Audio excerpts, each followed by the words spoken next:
Selamat pagi anak-anak. Pagi, Bu. Bagaimana kabarnya semua? Sehat. Semoga hari ini sehat walafiat semua ya. Ya, Bu. Baik anak-anak, sebelum kita memulai pembelajaran kita, ya, sebagai manusia yang wajib bersyukur kepada Tuhan Yang Maha Esa, maka kita awali pembelajaran ini dengan Doa.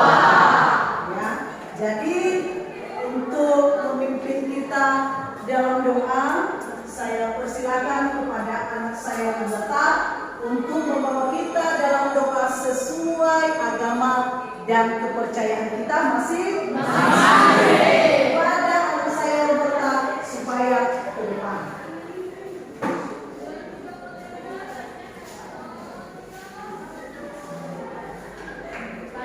Sebelum kita memulai kegiatan pembelajaran kita, mari kita berdoa sesuai dengan agama dan kepercayaan kita masing-masing. Tuhan Yesus yang sangat baik, terima kasih Tuhan atas kasih dan pertolongan Tuhan kepada kami, di mana Tuhan telah menolong kami Tuhan dari berbagai masing-masing di perjalanan hingga sampai di tempat ini. Tuhan Yesus, inilah kami Tuhan, kami akan memulaikan proses kegiatan belajar mengajar kami. Tuhan Yesus, kiranya Roh Kudus-Mu yang selalu bersama-sama dengan kami, membimbing dan menuntun kami Tuhan, sehingga pelajaran yang kami dapatkan pada hari ini dapat kami tanamkan di dalam hati kami. Berkati juga Tuhan Yesus, ibu guru yang mengajari kami, berikanlah ia kekuatan dan kesehatan yang baik, supaya bisa membimbing dan mengajari kami ke dalam waktu mendatang. Sehingga kami Tuhan, jiwa dan raga pada saat ini kami serahkan di dalam Tuhan. Di dalam Tuhan Yesus Kristus dan Roh Kudus kami berdoa dan bersyukur. Amin. Amin. Silakan duduk kembali. Ya, terima kasih buat kami Roberta. Nah, anak-anak, ibu perhatikan tidak ada kursi yang kosong ya. Jadi alangkah lebih baiknya kalau absen dulu ya. Arianto, Asri, Astika, Femina, Pintar, Roberta, Sabta, Yanuardi, Wata, Bismitra, Yanuardi, Di Fernando, Lisra, Ade, Joseph, Yunusman, dan Fredrik. Hadir semua ya? Bagus, mantap. Jadi ibu perhatikan juga kelas kita sudah rapi ya? Jadi ini dilanjutkan ya untuk hari-hari berikutnya supaya kebersihan kelas juga dilanjutkan seperti ini ya.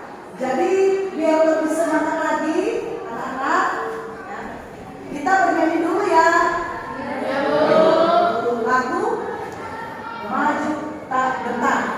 Jadi kepada anak saya Wata ya, supaya memimpin kita dalam lagu, silakan ke depan. Dan anak-anak saya yang lain silakan berdiri di tempat.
sekali adalah ya, menghargai hak asasi manusia berdasarkan perspektif Pancasila sebagai anugerah Tuhan yang Maha Esa.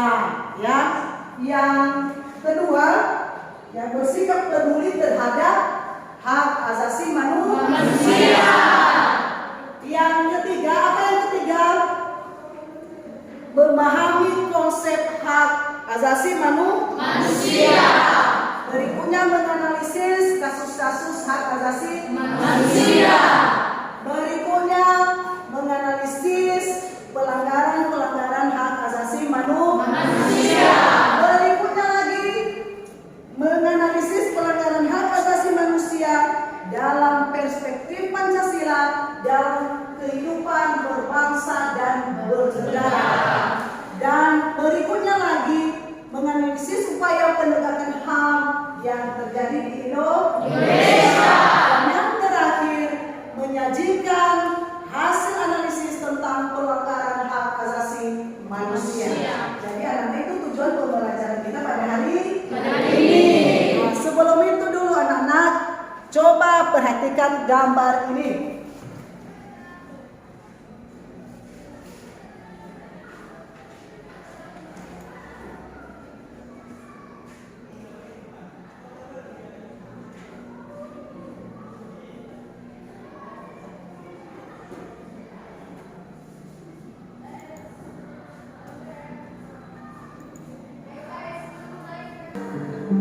Coba perhatikan anak-anak ya.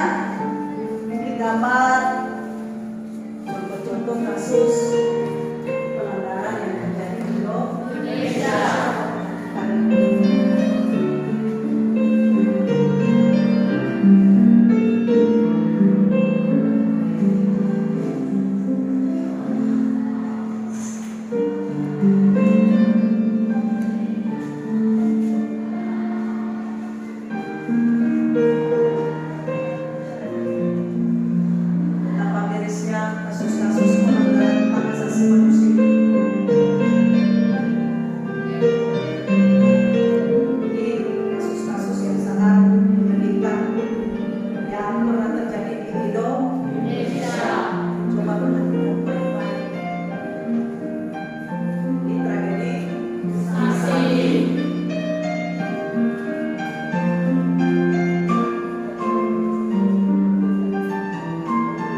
melihat gambar di atas, bagaimana perasaannya?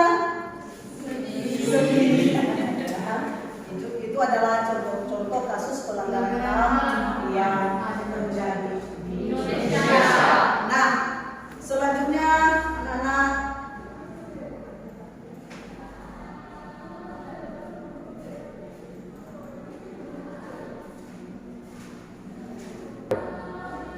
nah setelah melihat gambar-gambar tersebut di atas, ya, apa itu hak asasi manusia? Jadi hak asasi manusia itu tercantum dalam Undang-Undang Dasar ya, nomor Undang-Undang nomor 39 tahun 1999. Ya, itu tentang hak asasi manusia. Apa itu hak asasi manusia?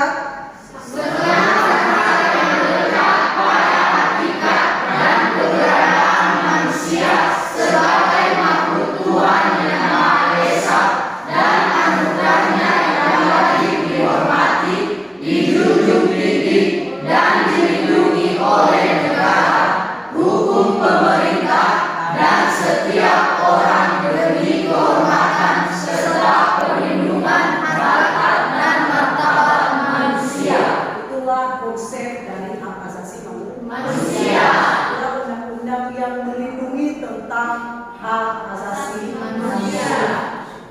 Nah, sudah paham sampai di situ? Sudah. Kita lanjutkan anak-anak. Ini ya sifat-sifat dan unsur-unsur daripada hak asasi manusia. Ya, unsur-unsurnya itu keistimewaan, klaim, kuasa, dan keutamaan. Sementara sifat-sifatnya itu ada beberapa. Yang pertama adalah universal atau menyeluruh. Apa itu universal? Hak asasi manusia berlaku untuk semua orang tanpa memandang status, suku, bangsa, gender, atau perbedaan lainnya. Bagus sekali, mantap. Berarti udah pintar semua ya. Berarti hak asasi manusia secara universal itu berlaku secara menyeluruh tanpa melihat perbedaan ataupun status, ya. Makanya dia dikatakan universal. Yang kedua, apa yang kedua? Apa itu utuh? Artinya tidak dapat dibandingnya. Semua orang berhak mendapat semua hak, apakah hak sipil atau politik, atau hak ekonomi, sosial, dan budaya. Jadi semua orang berhak mendapatkan hak asasi manusia. Baik itu hak sipil, hak ekonomi, maupun sosial dan budaya. Berikutnya apa lagi? Hakiki. Apa itu hakiki? Hak asasi manusia yang sudah ada sejak lahir. Mantap sekali, pintar sekali anak ibu ya. Jadi hakiki itu ya hak asasi manusia yang sudah melekat pada diri manusia sejak ia kemana? Ke dunia. Dan yang terakhir adalah apa yang terakhir? Permanen atau kekal. Apa itu permanen? Tidak dapat dicabut. Artinya hak asasi manusia tidak dapat dicabut atau diserahkan kepada pihak lain. Nah, anak-anak, hak asasi manusia itu tidak dapat Dicabut atau diserahkan kepada pihak lain. Nah, kalau dicabut hak asasi manusia, apa yang terjadi? Jadi kewenangan. Jadi hilanglah eksistensinya sebagai Manusia. Karena hak asasi manusia ini tidak boleh dicabut ataupun Dibagi. Karena hak asasi manusia ini memang ya, itu hak setiap orang. Itu ya, Pak, ya. Berikutnya ada fungsi, tujuan, dan prinsip daripada hak asasi manusia. Apa tujuannya? Melindungi orang dari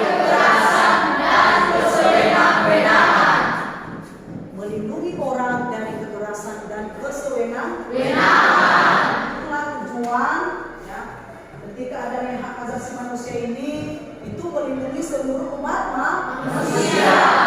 Ya, dari kekerasan, dari kesewenang-wenangan orang daripada orang lain. Nah, berikutnya loh Bapak. Mengembangkan rasa saling menghargai antar manusia. Berikutnya lagi. Mendorong tindakan yang dilandasi kesadaran dan tanggung jawab untuk menjamin bahwa hak orang lain tidak dilanggar. Itu tujuan daripada hak asasi Manusia fungsinya apa? membuat pemegang hak menjadi lebih berdaulat, Yang kedua, memperluas kepentingan itu fungsi daripada hak asasi manusia. nah, ketika orang sudah ya memiliki atau mempunyai kesadaran tentang hak asasi manusia, apa yang terjadi? Manusia tidak berlaku sewenang-wenang terhadap orang lain, menghargai dan menghormati orang lain.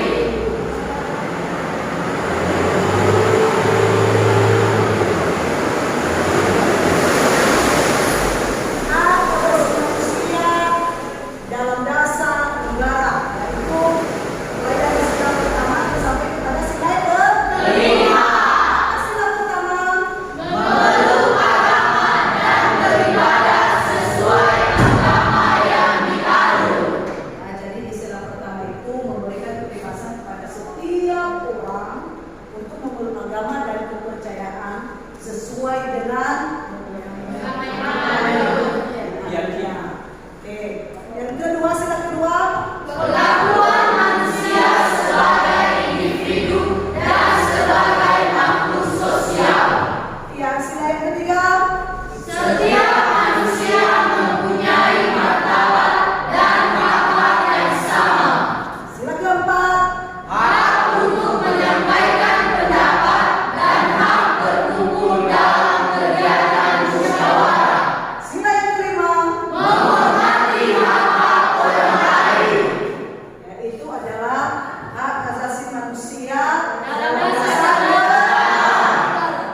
Berikutnya hak dalam konstitusi negara terdapat dalam bab 10A pasal 28A Sampai 28J Undang-Undang Dasar Negara Republik Indonesia tahun 1945. itu membahas tentang ya, masalah hak asasi Manusia Berikutnya hukum hak asasi manusia dalam peraturan perundang-undangan. Nah, inilah hak-hak yang dimiliki oleh setiap orang. Ya, ada beberapa di situ. Yang pertama adalah hak untuk hidup, hak berkeluarga dan melanjutkan keturunan, apalagi hak mengembangkan diri, apalagi hak memperoleh keadilan, apalagi hak atas kebebasan pribadi, apalagi hak atas rasa aman, apalagi hak atas kesejahteraan, berikutnya hak turut serta dalam pemerintahan, apalagi hak wanita, apalagi hak anak. ya itulah hak-hak yang kita miliki yang sesuai dalam peraturan perundang-undangan nomor 39 tahun 1999 tentang apa? Hak asasi manusia. Baik. Ini pelanggaran-pelanggaran tentang hak asasi manusia ada dua, yaitu penyebabnya adalah faktor internal dan faktor eksternal. Faktor internal adalah ya, dorongan dari diri seseorang atau si pelaku untuk melakukan pelanggaran HAM. Kalau eksternal apa? Faktor-faktor dari diri manusia yang mendorong seseorang atau sekelompok orang melakukan pelanggaran HAM. Nah itu dia. Ya, di luar dan itu secara berkelompok. Faktor internal apa? sikap egoisme, Sikap egoisme ini, bagaimana sikap egoisme? mementingkan diri sendiri, Mementingkan diri sendiri.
luar biasa ya. Dia tidak berlaku semena-mena terhadap orang lain. maka dia menghormati dan menghargai hak-hak orang lain. Sudah paham sampai ke situ? Sudah. Kalian sudah coba perhatikan di gambar di atas ya. Ini gambar pertama dan gambar kedua ya anak-anak. Jadi apa yang kalian lihat nanti di gambar pertama dan gambar kedua itu ya, nanti silakan analisis ya, gambar pertama itu apa, terus dampak dari gambar pertama, dan di gambar kedua apa penyebab dan dampak dari gambar kedua. Nah sebelum itu anak-anak, kita bentuk dulu ke kelompok apa? Kelompok diskusi. Nah, baik anak-anak, jadi kita bentuk dalam bentuk kelompok. Jadi ibu kasih waktu 1 detik. Silakan bentuk kelompoknya dalam 1 detik. Anak-anak, kita bentuk kelompoknya dalam 1 menit. Jadi dalam 1 menit itu kelompok sudah terbentuk dengan rapi tanpa sering. Ya. Jadi kita mulai ya anak-anak. Ya, Bu. Kita mulai siap? Siap. 1, 2, 3, ya. 1, 2, 3, 4, 5, 6, 7, 8, 9, 10. Luar biasa, tepuk tangan. Luar biasa ya. Jadi anak-anak, silakan diskusikan tentang gambar. Ada 2 gambar. Itu gambar yang pertama ini tentang apa? Pencemaran lingkungan. Pencemaran Lingkungan. Yang kedua, Bullying. kasus Bullying. dan anak silakan analisis gambar ini, yang 2 ini, dan silakan nanti dipresentasikan. Kita mulai dari sekarang ya. Ibu kasih waktu selama 5 menit. Mulai dari sekarang.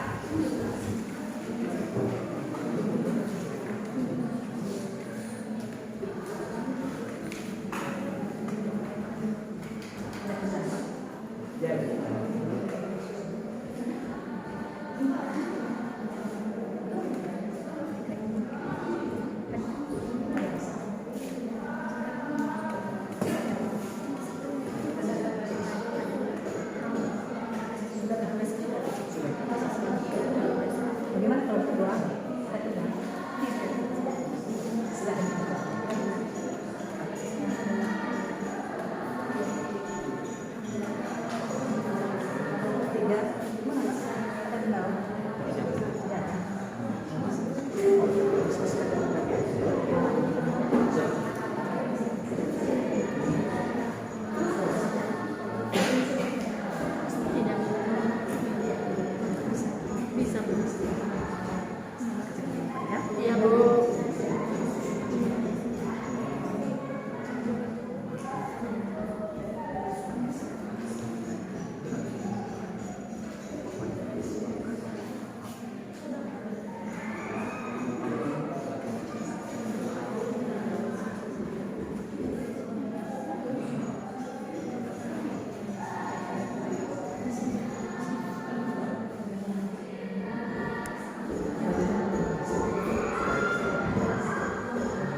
sudah di dalam ya. Jadi kita persilakan kelompok 1 ya untuk mempresentasikan hasil kelompoknya. Kepada kelompok 1 diberi kesempatan. Baik, terima kasih kesempatan yang sudah diberikan kepada kami untuk menyampaikan hasil diskusi kami atau dari kelompok kami kelompok 1. Nah, yang kami diskusikan ada 2 gambarnya, yaitu pencemaran lingkungan dan kasus bullying. Yang pertama yaitu pencemaran lingkungan, khususnya ini pencemaran lingkungan sungai. Penyebab terjadinya pencemaran lingkungan di sungai yaitu yang pertama pembuangan limbah plastik di sungai.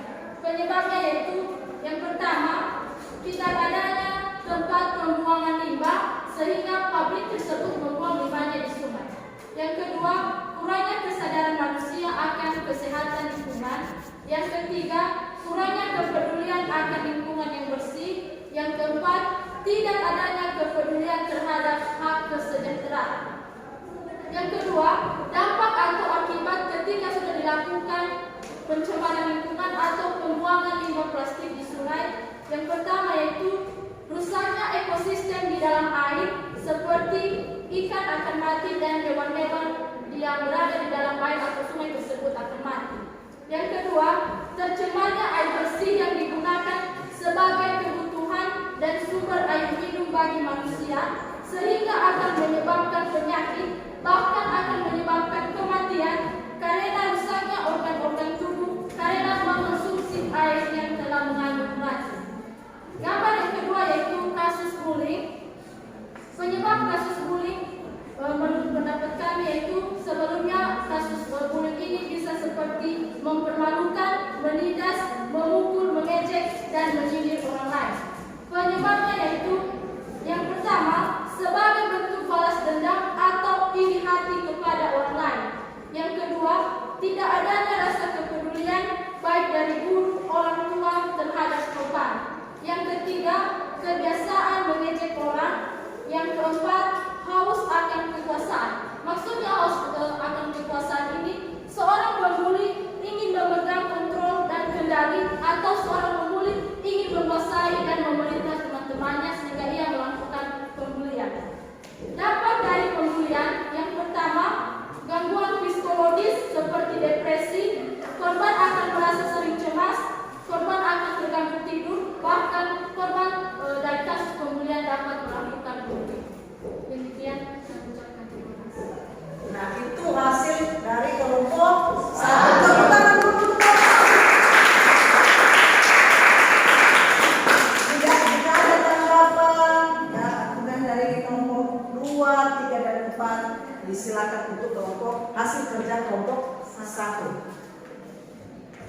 Baik, ada dari kelompok 2. Silakan. Tanggapan kami dari gambar di atas dan diskusi dari kelompok 1. Dari gambar pertama kami mengamati dan menyimak bahwa kasus pertama itu tentang pencemaran lingkungan. Kami menyimpulkan bahwa penyebabnya disebabkan oleh dari limbah pabrik yang mengandung berbagai macam zat kimia berbahaya yang terkandung di dalamnya. Dampaknya kami menyimpulkan 2. Dampak pertama, membuat suasana di sekitar tersebut menjadi kurang nyaman untuk ditempati. Apalagi penduduk setempat menggunakan air tersebut. Yang kedua, saya yakin di dalam tersebut terdapat ekosistem makhluk hidup yang terancam mati. Zat kimia dari limbah tersebut bisa membunuh mereka. Dan kami juga mengamati hubungan HAM dengan masalah ini. Masalah dari gambar pertama, yaitu pihak pencemar lingkungan tersebut melanggar hak penduduk setempat itu untuk memperoleh air bersih. Karena kita tahu air itu kebutuhan pokok dan banyak kegunaannya. Untuk gambar kedua, kami memahaminya dan mengamatinya. Masalah tersebut yaitu bullying atau penindasan terhadap seseorang. Penyebabnya karena adanya siswa-siswi yang merasa dirinya hebat dan jago, sehingga memandang semua orang itu rendah dan menganggap dirinya punya segalanya jauh lebih baik. Dampaknya, korban bully itu menjadi depresi, stres, sehingga bisa saja menyebabkan korban tersebut bunuh diri. Di lain itu, kami memerhatikan hubungan HAM dan masalah tersebut, yaitu secara tidak langsung tindakan tersebut membuat pemberi tersebut menghilangkan HAM pada diri si korban. Mengapa bisa? Dikarenakan seperti yang kita tahu pada Undang-Undang Nomor 39 Tahun 1999. Saya mengambil 3 kutipan. Kutipan pertama, hak memperoleh kesejahteraan. Yang kedua, hak untuk aman. Yang ketiga, hak memperoleh keadilan. Pastinya dalam diri korban tersebut tidak lagi merasakan aman, sejahtera, dan rasa adil dalam tubuh maupun batinnya. Jadi dia hanya merasakan tekanan luar biasa dari teman-temannya atau pelaku tersebut. Terima kasih. Baik, terima kasih dari kelompok 2. Tepuk tangan. Dari kelompok 3. Nah, silakan. Ya, kita dengarkan dulu dari kelompok 3 ya. Ya, Bu. Baik, terima kasih kesempatan yang telah diberikan kepada saya untuk mewakili kelompok kami dalam menyampaikan analisa mengenai 2 kasus yang terdapat di atas ini. Kita tahu di atas ini telah tertera 2 kasus. Yang pertama, kasus pencemaran lingkungan dengan limbah pabrik, dan yang kedua, kasus bullying. Kita akan bahas satu persatu. Yang pertama, kasus pencemaran lingkungan dengan limbah pabrik. Nah, kasus pencemaran lingkungan dengan limbah pabrik disebabkan karena kurangnya kesadaran terhadap lingkungan yang bersih, tidak ada tempat pembuangan limbah sehingga dibuang di sungai dengan sembarangan, sifat curang dari industri pabrik yang sembarangan membuang limbah di sungai, dan tidak memiliki kesadaran akan hak orang lain dan sebagainya. Nah, tentu kita bertanya-tanya, apakah pencemaran lingkungan termasuk dalam pelanggaran HAM atau tidak? Jika ya, mengapa? Teman-teman semua, seperti yang telah kita lihat tadi atau kita ketahui pada hak asasi manusia dalam dasar negara, pada silanya yang kelima, yaitu menghormati hak-hak orang lain. Nah, dengan kita membuang limbah pabrik di sungai, apakah kita telah menghormati hak-hak orang lain? Tentu saja tidak. Sama saja kita hanya mementingkan kepentingan golongan kita ataupun kepentingan diri kita sendiri tanpa mempertimbangkan kepentingan orang lain. Dapat dikatakan bahwa mereka memiliki sikap egoisme dan tingkat kesadaran yang kurang, sehingga secara tidak langsung mereka telah melenyapkan hak orang lain untuk menggunakan dan memanfaatkan air di sungai tersebut. Nah, dengan demikian ada dampak yang muncul dari perbuatan manusia. Yang pertama, air yang dulunya bersih yang bisa dimanfaatkan menjadi tidak bisa dimanfaatkan lagi. Yang kedua, rusaknya ekosistem seperti rusaknya habitat ikan dan sebagainya. Itu khusus masalah atau kasus yang kedua. Sekarang yang pertama. Sekarang kita masuk pada kasus yang kedua, yaitu kasus bullying. Bullying merupakan suatu bentuk kekerasan fisik dan psikologis yang dilakukan seseorang atau sekelompok orang kepada seseorang yang tidak mampu mempertahankan diri, seperti melakukan penindasan, tekanan, dan sebagainya. Penyebab terjadinya bullying antara lain adanya iri hati seseorang kepada orang lain, adanya dengki, adanya juga pikiran bahwa mereka merasa paling hebat, sedangkan orang lain berada di bawah mereka. Jadi dengan demikian terjadi yang namanya bullying. Nah, di sini kita bertanya-tanya, apakah kasus bullying termasuk dalam pelanggaran hak asasi manusia? Tentu saja ya. Coba kita lihat hak asasi manusia dalam peraturan perundang-undangan, yaitu bahwa manusia mempunyai hak untuk hidup, manusia memiliki hak atas rasa aman, manusia memiliki hak untuk memperoleh keadilan. Nah, dengan dia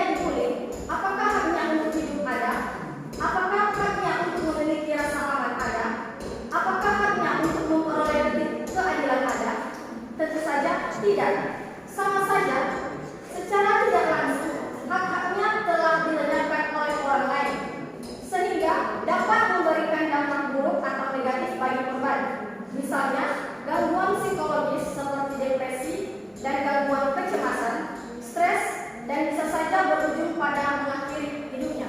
Mungkin itu saja. Itu saja dari kelompok 3. Silakan dari kelompok 4 memberi tanggapan dari hasil kelompok 1, 2, dan 3. Silakan kelompok 4 dengan singkat dan tepat. Tepuk tangan sebelumnya dulu, tepuk tangan untuk kelompok 3.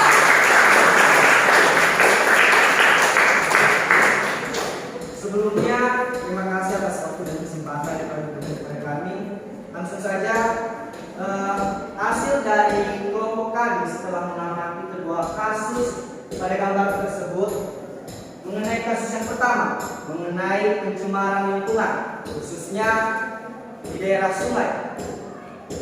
Yang pertama, yang menjadi penyebab dari gambar tersebut, yang pertama, kurangnya rasa sadar pihak pabrik dalam mengelola sisa-sisa limbah dari pabrik yang bisa dihasilkan, sehingga lingkungan di sekitar menjadi rusak dan tercemar. Dan dampak dari hal tersebut antara lain rusaknya ekosistem alam, tercemarnya sungai sehingga tidak dapat memanfaatkannya lagi oleh orang-orang dari daerah tersebut. Dan untuk kasus yang kedua, penyebabnya yaitu yang pertama ekonomi seseorang, dan yang kedua fisik, dan yang ketiga merasa paling hebat di antara orang lain. Penyebabnya atau dampak dari kasus bullying tersebut, yang pertama dapat membuat korban menjadi depresi, yang kedua kurangnya rasa percaya diri, dan terakhir rusaknya mental si korban. Mungkin demikian saja hasil yang telah kami putuskan. Sekian, terima kasih. Tepuk tangan untuk kelompok.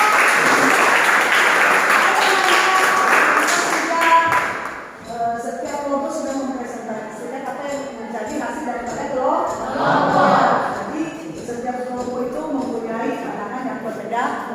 Coba perhatikan gambar yang di atas. Ini gambar tentang apa gambar pertama ini?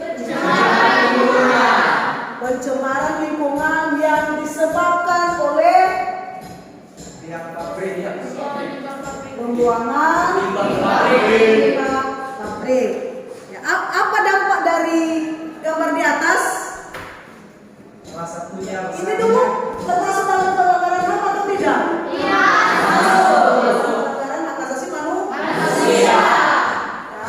Jadi apa yang dampak yang diakibatkan oleh limbah ini di atas? salah satunya rusaknya ekosistem yang berada di daerah. Yang pertama sekali dulu itu akan mencemari lingkungan. Ya, itu pertamanya dulu. Ya. Jadi pencemaran lingkungan ini diakibatkan oleh limbah. Ya. Jadi mencemari air ya atau sungai itu termasuk pelanggaran hak asasi manusia. Terutama air bersih. Ya. Seperti kita ketahui bahwa salah satu yang sangat dibutuhkan oleh manusia itu adalah air bersih, ya, untuk bisa bertahan hidup. Jadi air ini, ya, ini juga pengalaman anak kami semua bahwa hendaknya sungai-sungai itu dipelihara dengan baik, jangan mengotori dengan sembarang atau membuang sampah ke sungai. Ya. Karena ini juga, ya, sungai ini merupakan salah satu sumber kebutuhan bagi setiap manusia. Nah, dampaknya banyak sekali, ya. Itu berdampak pada kebutuhan manusia, kekurangan sumber air bersih. Ya, ketika ini sudah dimotori, maka kekurangan tentang air bersih. Berikutnya lagi apa? Bisa merusak atau membunuh ekosistem yang ada di dalam sungai tersebut. Ya, itu tentang pembuangan akan limbah di sungai. Terus berikutnya juga bisa mengakibatkan tanah, ya, di sekitar itu, ya, bisa tidak subur. Bukan hanya di airnya saja, ya, di tanahnya juga ada dampaknya, dan di udara juga ada dampaknya. Ya. Dengan limbah yang seperti ini mengakibatkan polusi, sehingga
dia menganggap dirinya lebih hebat dari orang lain. Berikutnya apa lagi? Bisa melalui perbedaan faktor ekonomi. Bisa melalui faktor ekonomi lain. Ya, yang kedua adalah ketika seseorang itu dianggap lemah, ya, atau tidak bisa bergaul dengan orang lain, sehingga dia dikucilkan atau pukul orang pergaulannya terhadap teman-teman yang lain. Itu adalah penyebab terjadinya yang namanya bullying. Dan dampaknya apa? Apa dampaknya tadi seperti yang telah kami presentasikan? Adanya rasa takut, depresi, dan lain sebagainya. Ya, timbul keinginan juga untuk bisa membunuh diri, ya, atau rendahnya rasa percaya diri. Dan berikutnya adalah cenderung sulit terbuka kepada orang lain. Itu dampak dari bullying. Jadi setelah mempelajari bullying anak-anak, ya, jadi jangan dilakukan lagi kepada teman-teman. Karena itu merupakan pelanggaran hak asasi manusia. Gambar yang pertama, gambar yang kedua.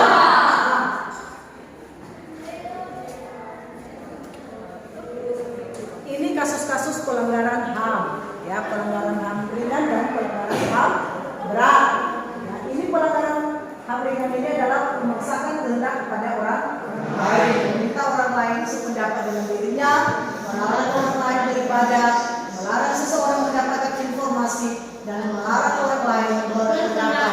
Pelanggaran HAM berat apa?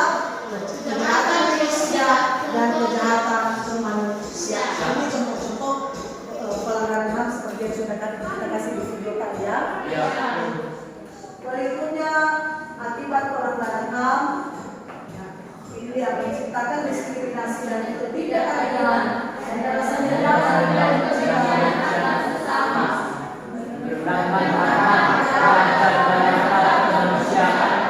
Menciptakan kekerasan dan konflik antara sesama, menimbulkan penderitaan serta tersiksa lahir dan batin pada diri. Upaya penegakan HAM, yang pertama tentang pembentukan Komnas HAM, pembentukan instrumen HAM, dan yang ketiga adalah apa yang ketiga? Pembentukan instrumen HAM. Pembentukan instrumen HAM, ya, pembentukan Komnas HAM, pembentukan instrumen HAM, dan pembentukan kasus pelanggaran HAM.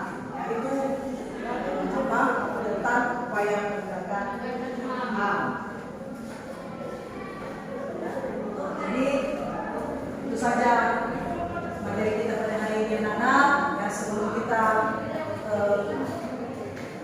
menutup materi kita, jika ada sebelumnya dulu kembali ke tempat seperti semula. Dalam hitungan 1 menit, ya, sudah terbentuk seperti semula. 1 menitnya ibu hitung mulai dari sekarang. 1, 2, 3.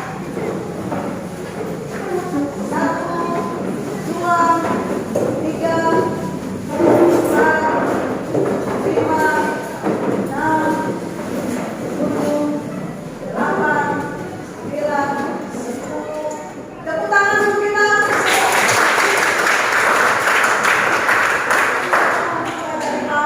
Dari awal sampai akhir.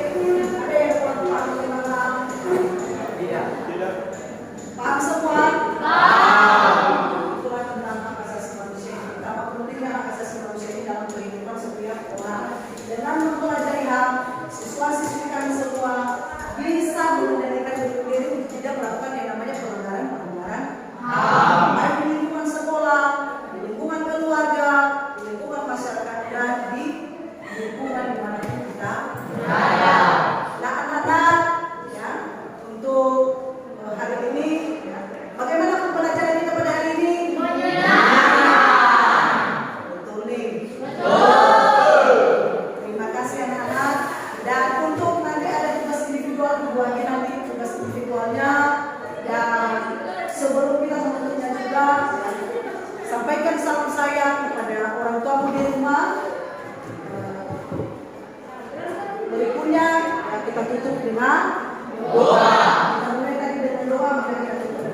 kita bersatu dalam Bapa yang ada di surga, kami bersyukur ya Bapa atas perlindungan dan penjagaan terhadap kami dari kami memulai aktivitas kami hingga pada hari ini kami mau berakhir.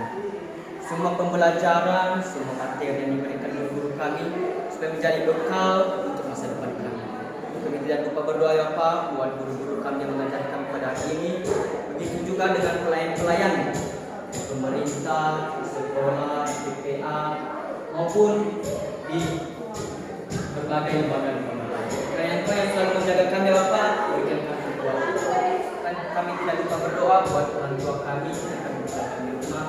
Beri mereka kekuatan agar bekerja yang dikeremban dan menjadi bekal yang disediakan.